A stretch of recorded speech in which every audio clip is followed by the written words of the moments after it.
Igbo ndị ọma ndị m ji eme ọnụ birikwanụ, ka bụ nwanne nwoke Maazị Nnaoma Isaac Osu na-asị unu nnọọ n'ilu Igbo nke taa. M ga-akọwa ilu nke na-asị nwa nnụnụ be nna ngige bụ egwu bịara ya. Kedu ihe ilu a na-akọwa? Ilu a na-akọwa na oge ụfọdụ onye chọrọ ime ihe ele anya ihe na-esighị ezi,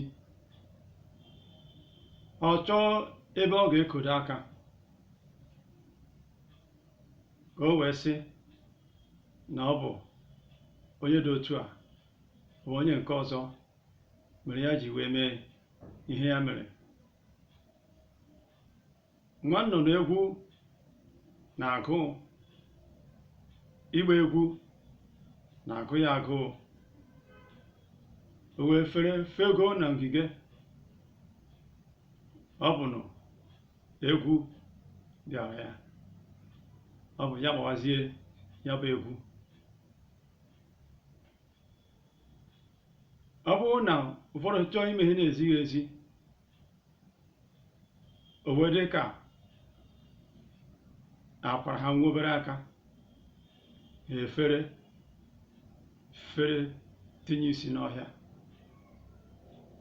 Ele anya mgbe a ga-ajụ ha ka o si wee mee, ele anya n'azụ sị ọ bụkwara onye dị otu a, ọ bụ onye nke ọzọ mere m ji wee mee ihe dị otu a.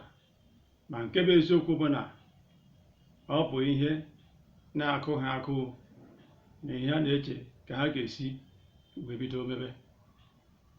Ma ụfọdụ ọ na-abụ n'ihe dị mma, ma ụfọdụkwa ọ na-abụ n'ajọ ihe. Ya mere Igbo ji wee na-ekwu na nwa nnụnụ egwu na-agụbụ ya agụụ rue mgbe o fekwasịrị na ngige, ọ bụ ya na egwu mewezie. Ilu a bụ ilu na-akụzi ihe, na-adọkwa mmadụ aka na ntị ịkpachara anya. Ọ bụ na enwe nke iji bụ nke na-adọrọ mma, rapụ ya. Ọ bụ na enwe nke bụ ezigbo ihe iji, Chukwu na-eme ebere ka ihe onye ga-eme gị ka imeri ya gawa n'iru, na-eto eto n'ime ya.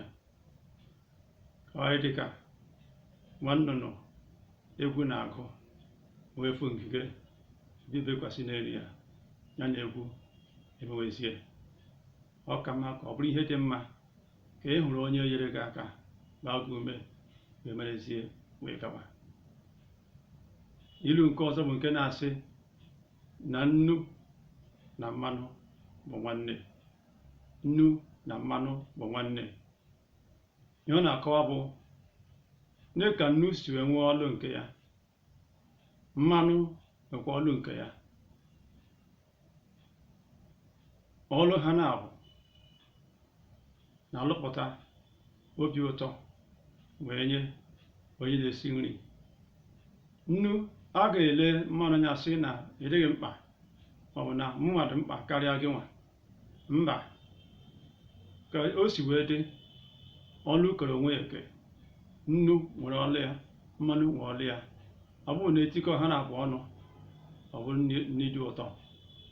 Nnu adịghị mkpa karịa mmanụ, mmanụ adịghị mkpa karịa nnu. Ọ dịghịkwa onye kwesịrị ka ọ hụ onwe ya na ọ dị mkpa karịa ibe ya. Nke a bụ ihe ilu a na-akọwara anyị.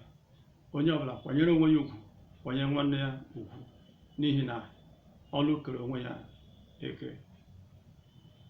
Ọ ga-ha m n'ọnụ otu a. Ọ bụrụ na o nwere otu uche ị nwere, ama na ọ ga-enwe, tụnyere anyị,